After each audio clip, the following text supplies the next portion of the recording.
If you are a scaling startup and it looks like you're getting some traction soon, you're going to want this conversation, because we're talking about how to navigate growth and the stresses that come at, peak growth periods that can often sabotage success. So that's what we're unpacking today at Black Ram TV's podcast, Gaining Ground. My name is Daniela Beasant, your hostess for the day.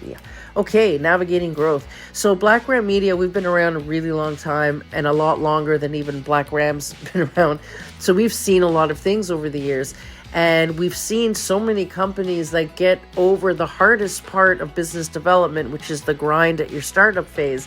And then suddenly money starts coming in and growth starts to happen where you're ready to scale. And then it's at that point the business fails, and usually because of there's some conflict at the leadership level. And I can't tell you how many amazing opportunities we've seen crumble just because two people are so burnt out by the time the good stuff happens that they end up sabotaging each other or the opportunity. And so it's, and always for the same handful of reasons too. It's not like a variety of different things that could happen or go wrong. No, it's usually the same 3 or 4 things that we see cause all of this conflict. And as a matter of fact, Harvard did a study. So 64% of businesses that fail because of interpersonal conflict at the leadership level. So now this has been quantified research, 64%. So if you imagine if those 64% of businesses could get along, right, and therefore have a better chance at being successful, or they would be successful, because according to this study, these are businesses that had every reason to do well. Maybe the product was taking off, they had a great reputation, whatever, they had good partnerships, but it was interpersonal conflicts specifically that sabotaged their success. That's a lot. So if you took those 64%, of failures out of the equation, entrepreneurism doesn't look so scary anymore, does it? As a matter of fact, what this study shows us is that it's not the economy or not entrepreneurism or the business world that's unstable or risky.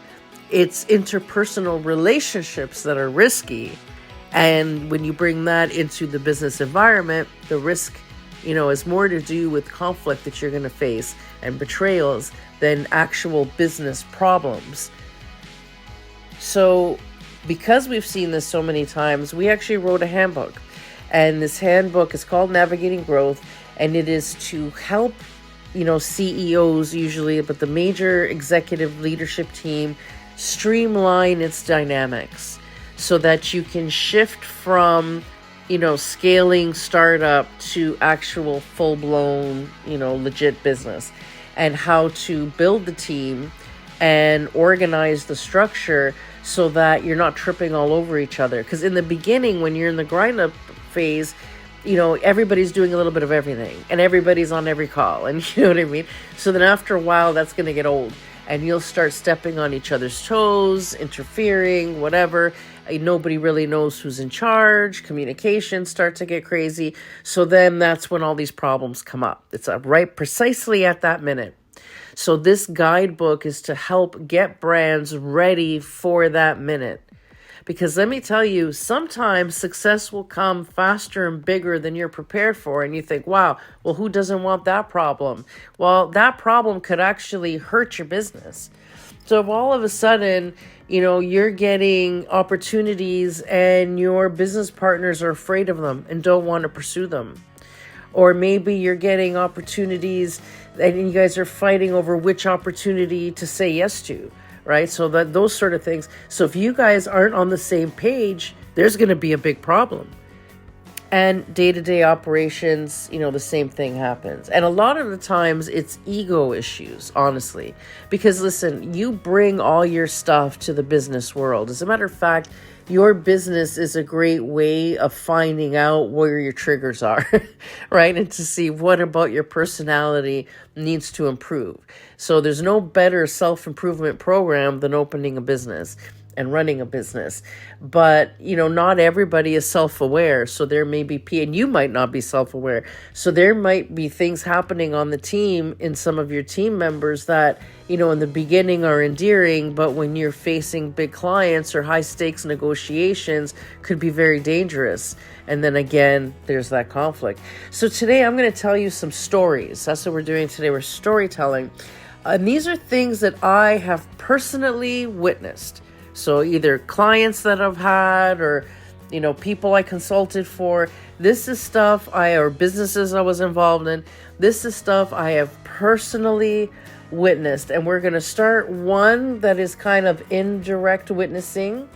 And then I'm going to other ones that are actually personal, that I was consulting for one or party or the company as a whole just before they tanked themselves because people weren't getting along. So let's give you some good gossip today. So a real famous one is Young Living and doTERRA. If you are into essential oils, right, you've heard those brands for sure. So Young Living started first. And there was conflicts on, I guess, sorting or some stuff. There was divisions at the board level on how they were going to pursue different things. And it turned into a big fight, which was unfortunate because this was a very close friends. These were all very close friends in business together. So they have this big fight and a group of them decide to leave Young Living and start doTERRA in direct competition, which was awful in and of itself. Except that then I guess they stole some formulations and took, some people with them. And it was a big drama. Anyway, and then they were accusing Young Living of doing stuff and unfair competition practices. So now they start suing each other. And they're spending, 15 years, 20 years in court. It was something crazy, like a crazy amount of time in court. Lawsuit after another, and it was just a big hot mess. So that's bad enough, and that already lost the market. They split the market entirely. Then other people that were so grossed out by the conflict were inspired to start their own essential oils company. So now the industry becomes splintered. So there's another hit, and then now they're starting to raise attention. So Health Canada notices them. All these other regulatory bodies notice them. And now they're right on the radar. Now they've put themselves on the radar. So guess what happens? Industry regulations start to happen. So now that's expensive. So it just became a quick spiraling, flush down the toilet, situation. All because of conflicts at the board level. I have one client that we used to consult for, and his company took off, and that was wonderful to see. And he had the opportunity to take the company public, but his business partner didn't want to do that. So instead of them resolving the vision, the business partner colluded behind his back and started adding people to the board so he could stack the deck. And once he had enough people, had an emergency meeting, and without any notice, any conversation, whatever, the guy that actually founded the company, this was his baby, got ousted. Can you imagine? Can you imagine starting a business, bringing it all the way to the point that it's successful? You're offered a chance to go public and your business partner shanks you, right before you can do the deal, and not only scuttles the deal, but gets you kicked out of the company you founded. Imagine. And there was no recourse. The guy sued, whatever. I'm sure he got a little bit of a settlement, but at the end of the day, he ended up having to just walk away and start his own company and doing something totally different. He had to totally rebrand himself. And who knows, maybe it turned out better for him, but can you imagine the devastation he went through? That one was hard to watch. And I've seen the CEO grab a few times, actually, in my career, where right when things go well, somebody else decides, well, this person was great to get us here, but I think I would be better in that role, now that the hard work is done and the success is there and the risks are over, now all of a sudden you want to play the hero and jump in. Or where we're talking about shares, right? You'll see people want to get other people off the board just so that they could maybe absorb more shares and stuff. So that happens a lot. I can't tell you how many times I've seen that, and then cash grabs. Oh, I'll tell you one that was evil. So this one guy was a chef, and he came up with a line of tomato sauces, and then he found someone to fund the operation. And the guy that funded the operation, I mean, he put over $100,000 into a commercial kitchen, the jars, machines, all the stuff, and gave this chef, who was flat broke at the time, okay, flat broke and in financial trouble, put this guy on a salary right away and literally changed his life. And now he's going to be part owner, and I forget what percentage of shares that he had in this new company, but it was a lot. Like, he was a major, not the majority shareholder, the guy with the money, right? He was the majority shareholder, but not by much. It was like 51-49. It was something like that. So the guy that gets sick, comes down with cancer, needs to have, a stem cell transplant, but they're still going to go ahead with the business. Chef is doing great, so they're getting ready. They're bottling their first batch. On the day of the guy's stem cell transplant, as like maybe 5 minutes before it was going to start, the chef had the nerve to call the guy, and obviously the daughter at the bedside answered the phone and said, "Listen, I've decided that you need me, and without my recipes, you're nothing. And now you're on a deathbed potentially.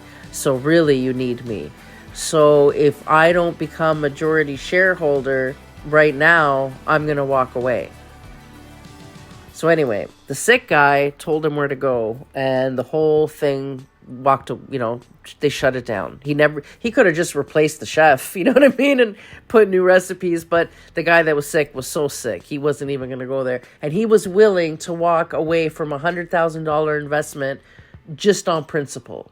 He was willing to lose that money on a principle. So these are just some of the things I've seen. And the problem is that, when you start your business and you're on your grind, you're kind of trauma bonding with the people you're bringing on your team at the early onset.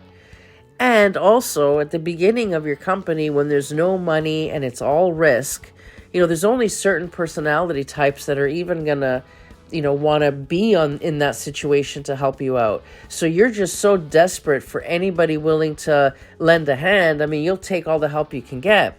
And sometimes you're willing to give a few points of your company away just so that you can have a financial investment to get you to a milestone. Because maybe your business won't take off without a bit of an infusion of money. And in the beginning, money's hard to get because you're not proven. So you've got to make some decisions that maybe aren't the wisest decisions, but they're necessary. So that's all well and good, and you do what you have to do in the moment, but then understand at some point there will be a reckoning. It's always when the money comes. That's the thing. It's one thing if it fails when everybody's broke. Oh, well, you tried. It's a bigger tragedy when now money's finally coming and now everything gets sabotaged because people get greedy. They bring their egos into the situation. And for example, they're a negative person or a scarcity mindset. They won't pursue opportunities out of fear. But then also, if someone has an abundance mindset, sometimes they take too big a risk or too big a gamble. So, there's criticisms on both ends of that spectrum that could put you at risk of sabotage.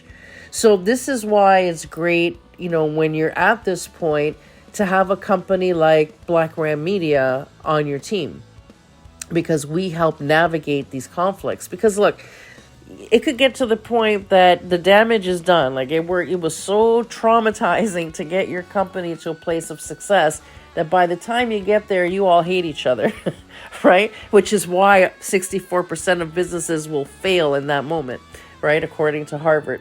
So it's because of that.